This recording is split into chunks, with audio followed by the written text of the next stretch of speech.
our culture as yoginis, there is still a lot of shame. I think we're living in a culture that's extremely critical of the way we look, of the way our body is shaped, of our cellulite, of the color of our skin or the shape of the curls on our head. And at the same time, we're trying to live a practice that encourages you to separate yourself from that. And that's really hard to do. So I think there's a lot of pressure to still be a Western body in so many ways and to subscribe to all these norms, but at the same time, be in tune to your body's natural way of being, which is really challenging. Namaste. You're listening to the Savannah Podcast. Join us on an exploration of Eastern spirituality, yoga philosophy, and conscious living for the new age. This podcast is a production of SavannahSpirit.com, the best place to shop for unique clothing, spiritual handcrafted jewelry, healing gemstones, and fair trade gifts from the Far East. Now, here's your host, Brett Larkin.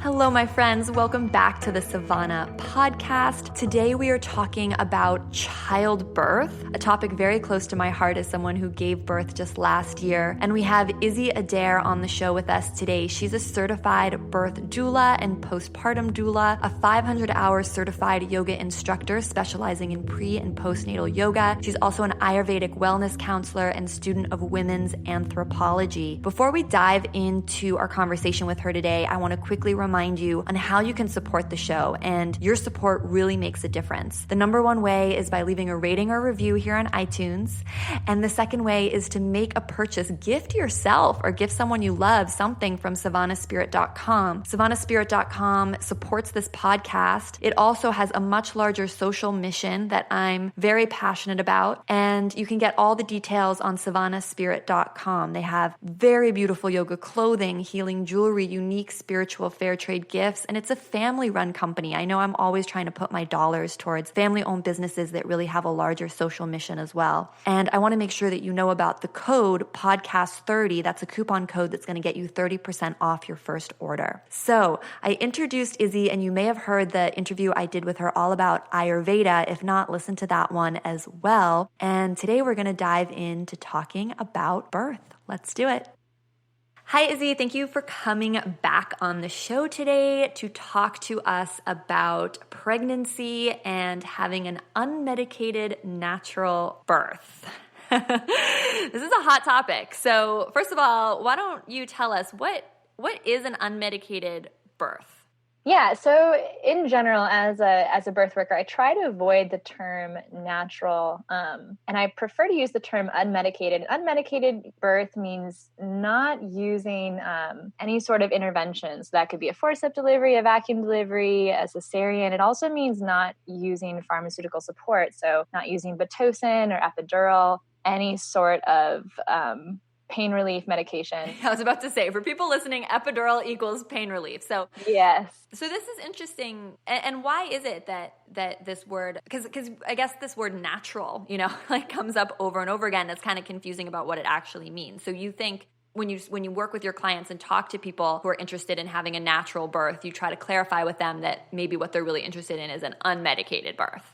Yeah, absolutely. Because first of all birth is natural and all birth is valid. I think the ability to have an unmedicated birth is a combination of luck, frankly, genetics, and disposition. So everything that goes into your experience as a woman, as like a body carrying a baby, whatever anxiety you might have, whatever trauma you might be carrying with you, all of that plays into what your birthing experience is going to be like. And from an Eastern perspective, you and your baby are going to have two individual karmas. Birth isn't just about your experience, it's about you and this baby making this transition towards life together. And that's a lot involved. And I think it's interesting because the whole pop term of natural birth that's kind of come about is right in line with this movement towards holistic health, which in a way is great, but as women living in Western culture, we've been told our entire lives to fear our body's natural processes. Like we've been told that our period's disgusting. We've been told that our smells are disgusting. They should be covered, that we need to shave our legs, that in so many ways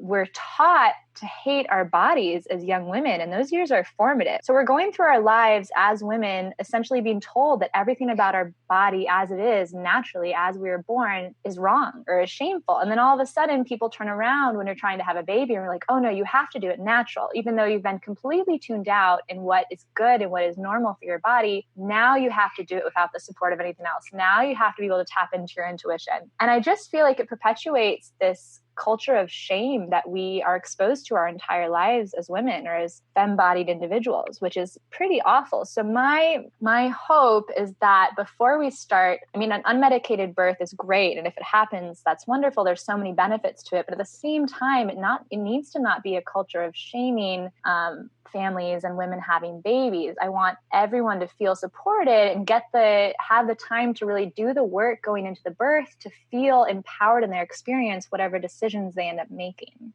I think what you're talking about is so important because it is a little bit ridiculous that, as you say, we are so kind of body shamed our entire life as women. And then all of a sudden it comes time to have a baby and everyone's telling you like, oh, well, this can just be a natural process and just like tune into your intuition and like it should be easy. But the reality is we've sort of been tuning out. I mean, especially if you were on birth control before you got pregnant, you're completely unaware of what your natural body's rhythms would have been. So it's really asking a lot to say to women that they have to shift gears so drastically. And while, natural sounds great, it sounds like it may also just not be the right fit depending on literally your baby's karma and how they need to come into the world. I felt that was really interesting. Can you say a little bit more about that? Yeah. So I think, first of all, your bodies know so much. And I can't remember the name of the book, but Your Body Keeps Track. Have you ever read that? You know what I'm talking about?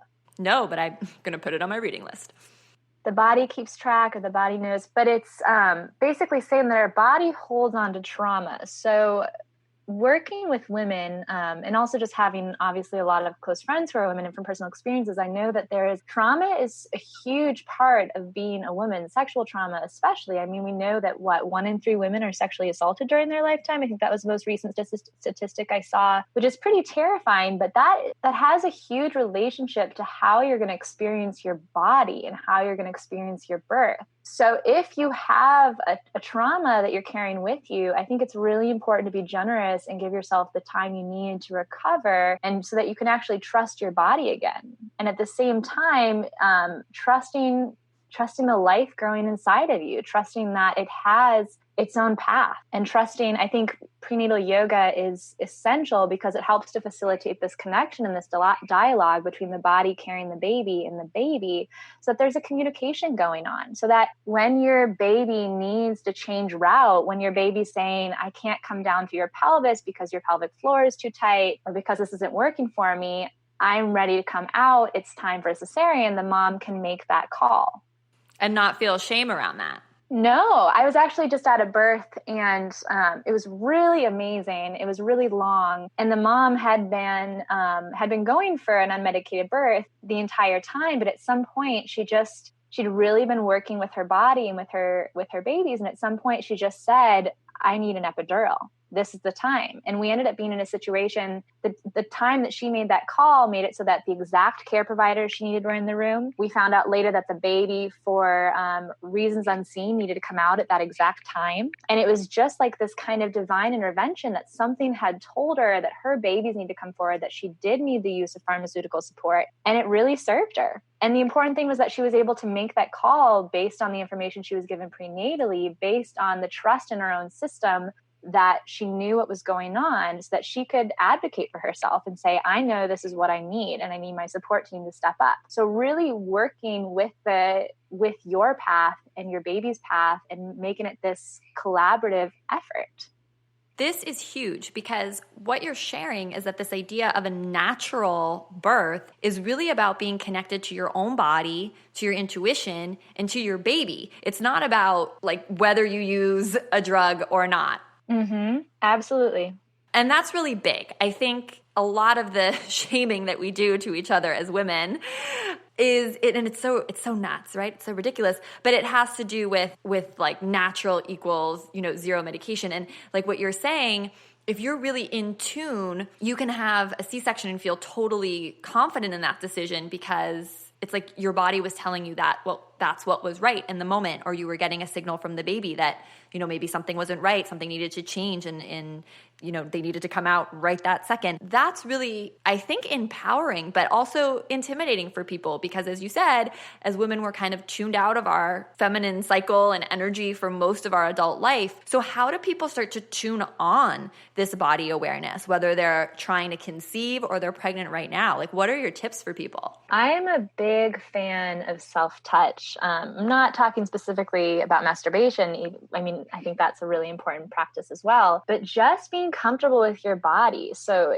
as a pregnant person, maybe that means just like taking some time to be quiet and laying your hands over your belly and feeling the movement of the life growing inside of you. Maybe taking time when you feel a kick or you feel a nudge to be responsive, make a mental note of where you felt it. Maybe imagine if that was a foot, if that was an elbow. You give your belly a little rub. Maybe you have an idea for where the baby's head or where their feet might be. Making little sweet connections like that and getting comfortable with the idea that this is your body. It is completely unique. Your needs are completely unique, and seeing that is a really powerful thing.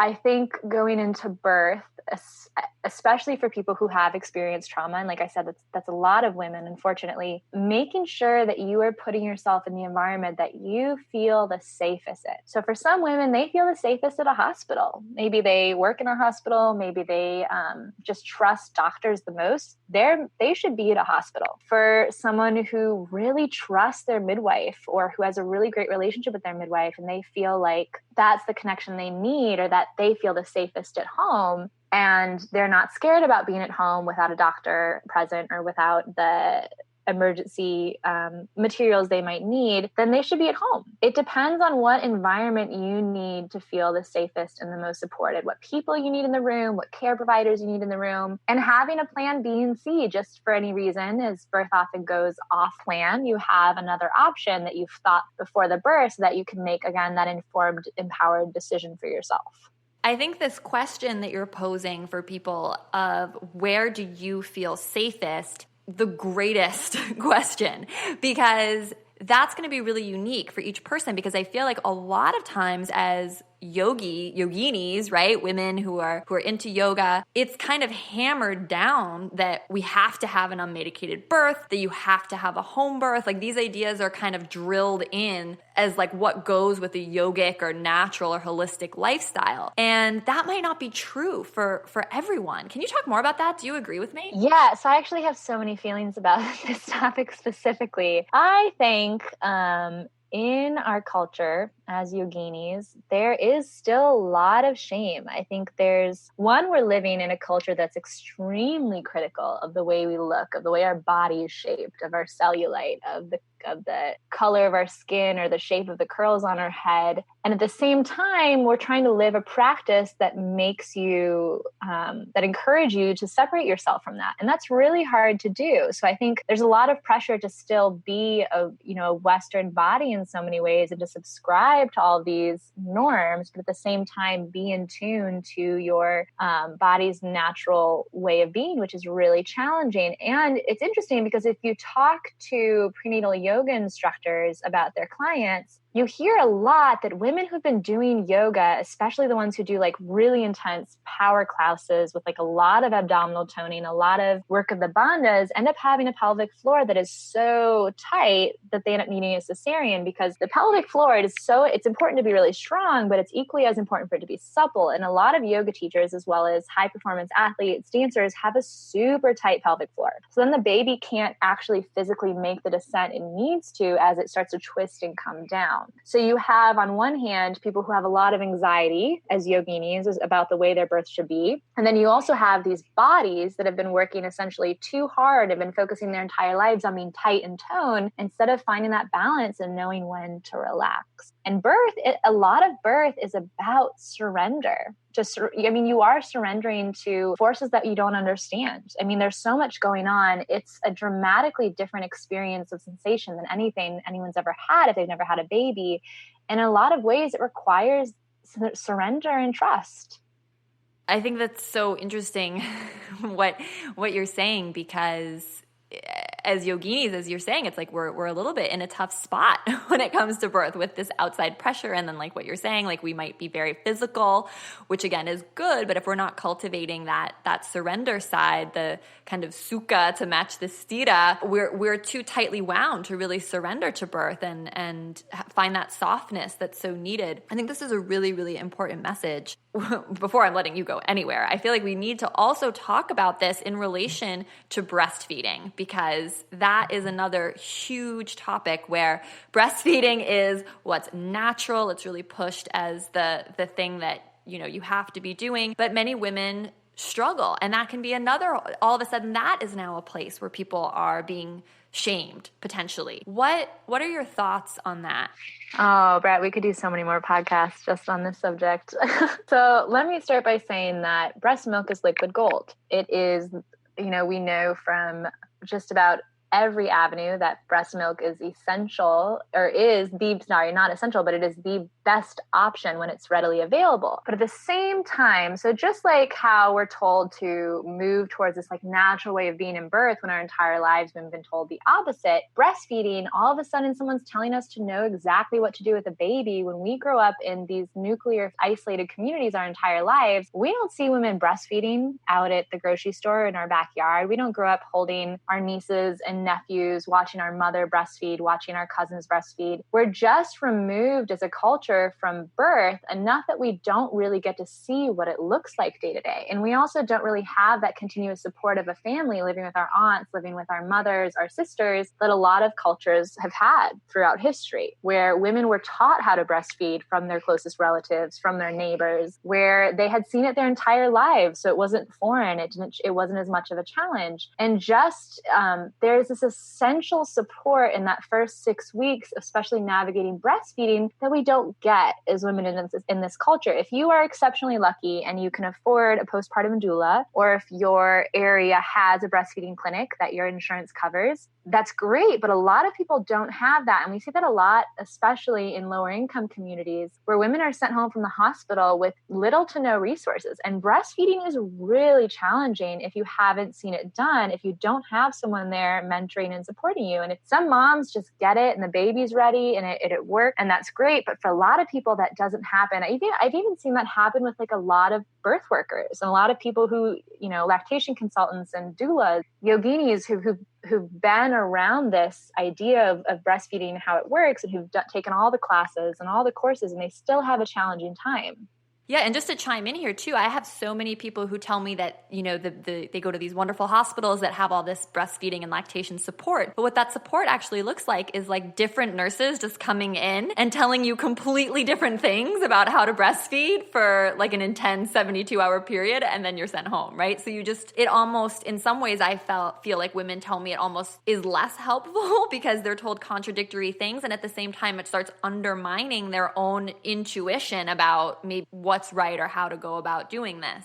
Yeah. So in the last couple of years, I've been to a couple births with forceps deliveries or with other forms of intervention, and the mothers who were struggling in the breastfeeding period found that what they needed more than anything was to have body work done on their baby. And I feel like there's not a lot of attention given to that. But birth, especially with the use of interventions, can be really hard on the baby's system. I mean, they are very fragile. And sometimes just having some light craniosacral work or some light chiropractic by a professional who specializes in this can be really helpful, because the baby needs to have the right alignment to get a good latch. And a good latch is essential to making sure that the nipple doesn't get tugged on, so that it's not irritated, so that you don't get an infection. Latch is so important, and a lot of that has to do with the baby's disposition. So I think that breastfeeding, just like pregnancy, is very much an act of mindfulness. I think babies will communicate with you in really subtle and interesting ways, and to tune into these subtle communications, observing your baby, really being present, staying off of your phone while you're breastfeeding or when you're carrying them around, really seeing how they communicate with you, because infants will give you pretty specific feeding cues, and they change from infant to infant. But a lot of babies will kind of pucker their lips, or maybe stick out their tongue, or maybe do kind of a funky stretch when they're starting to crave when they're ready to eat, essentially, and when it's the best time to get them on. Because if you try to get a baby on a latch when it's really upset and really frustrated, especially if you haven't had a good latch in the past, it's going to be more challenging for them to find that place to relax and really soften into breastfeeding. So it's a collaborative effort between you and your baby. I think if you can afford it, if your insurance covers it, or if you can get your friends and family to put some money together during your baby shower for a lactation consultant or a postpartum doula, that's huge. I would highly recommend a postpartum doula, even if you don't want a birth doula or don't feel like you need one, just because we really lack that community support that women and families need to thrive in the postpartum period. I know people just hear that breastfeeding is what's natural, and then the association is that breastfeeding should be easy, but a lot of the time it's not. And I really love your tip about considering getting baby body work done, like craniosacral, or, I'm a huge fan of myofascial release and unwinding, and you can do that with newborns. And it's amazing, especially because the newborns, they know how to unwind and self-heal and self-correct. They're just so tapped in. So I think that's a really great tip. What other advice do you have for yoginis who are going into this process of either getting pregnant or being pregnant? I know you talked about getting a postpartum doula. I think this clarification of natural compared to unmedicated is very important. You talked about the importance of body awareness, touching yourself. Maybe if you're a hardcore yogini, focusing on softening, right? And then getting really connected to the energy of your baby, because the baby's your partner in this dance. And I know that's something I did during my pregnancy. And if anyone's pregnant and listening, I even have some videos on YouTube that you can do where I teach you how to meditate and kind of get connected to your baby, ask them questions. I very much asked my baby like how he was feeling, how did he want to be birthed? Like I just listened for answers from him. And I found that to be really comforting because there's so much uncertainty around birth. So the more you can just get connected with your baby or practice that connection, I think it's really important. Yeah, I absolutely agree. I think prenatal yoga is huge because you really take time out of your day to facilitate that connection. Whether or not you do much yoga in the first place, it could be really great for that. And also because it's a wonderful place to cultivate your community of other mamas and or other parents and share your experience, which I think is huge during pregnancy and moving into postpartum period. Like having people and community members to check in with, not ones that are just going to like blindly throw information at you, because sometimes that can be overwhelming, or negative stories that you don't need to hear, but ones that really can offer support in whatever way you need it. Yeah, and I'd add into that, I think a tip, which is not just to befriend mamas who are pregnant at the same time as you, but try to find someone who is 3 months ahead of you in the process. Because I know for me that's been so huge and so helpful, because babies change so fast and everything you need to know is changing so fast that if you can kind of have like a mom mentor or someone who's just a couple months ahead of you in the process, I think right around 3 months ahead of you is the best, because someone who's like 6 months ahead of you, they've already forgotten like what it is that you're about to be going through. And I know for me that's been huge. And then it's really fun because I'm able to kind of be that mentor for some of my friends who, got pregnant, 3 or 4 months after me. So not just your peers, but kind of setting up that mentorship network, I think can be huge. Yeah. And cost is a very real thing for a lot of families, but honestly, you do not need a million onesies. You do need good postpartum support. You might need really good birth doula support. So asking for that, maybe sharing tidbit websites with your family members if they don't really understand it, be like, this is what I really need going into my baby shower. This is how I'd really love for you to support me. And a lot of families who can't be there for the birth are happy to do it. Amazing. Before we let you go, just what are kind of the most common questions you get asked from yoginis that you work with who are considering an unmedicated birth, and what do you tell them? Because I'm sure there's people listening to this podcast who are in that situation. I would not put a lot of pressure on yourself. I think pressure and expectations can create a lot of anxiety. Create a plan for yourself, like a plan A, B, and C, not that you expect the birth to go a certain way, but just kind of getting on paper the things that are important to you about like what your space would look like optimally, what your support people look like, smells, what kind of touch, maybe if you want to put photographs of your older child in the room, if you got an epidural, what would that look like? You got a cesarean, would you want the baby on your chest right after? Do you want them to do a microbiome swab to put on the baby's cheek? All of that. So I think that's really important, to just kind of put out there what you want your birth to look like if it went, again, plan A, B, and C. Yeah, taking time to relax, taking time to connect to your partner. Honestly, one of the best things you can do, if it feels safe and sweet, going into labor is to stimulate the flow of natural oxytocin. So that could be, hanging out with your dog if that feels comforting. It could be cuddling with your partner. It could be engaging in intimate activities, whatever gets that natural oxytocin flowing. Because again, something they commonly use in hospitals to stimulate birth, to move contractions along, is Pitocin, which is a synthetic form of oxytocin, which our bodies will readily produce given the right circumstance. I love it. Thank you for the tips. And I think, a big takeaway is that natural isn't better or worse. It's really about self-inquiry and getting connected to your intuition and getting connected to your baby. And I know that for me, that Kundalini yoga was huge in terms of getting connected to my intuition. And I mean, there's so much we could share about that, but for folks who are pregnant and they want to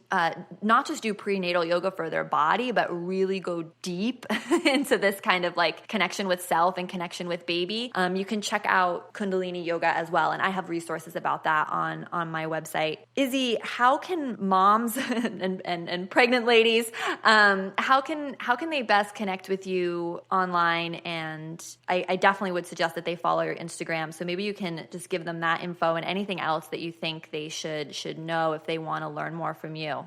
Yeah, so unfortunately, I can't do doula. I don't travel for doula services outside the Asheville area. But if they have questions about what it looks like to have doula care, if they want to learn more about doula care, they can always send me an email. My information's on my Instagram page, which is Holistic Birth and Wellness. And my website is a great way to get a hold of me as well. I talk more about Ayurveda and what prenatal yoga means to the body. And that's www.holisticbirthandwellness.com. And I'm always happy to do Ayurvedic prenatal consultations via Skype and Zoom. And I'm also happy to talk over your experience if you really just want to check in with a postpartum doula.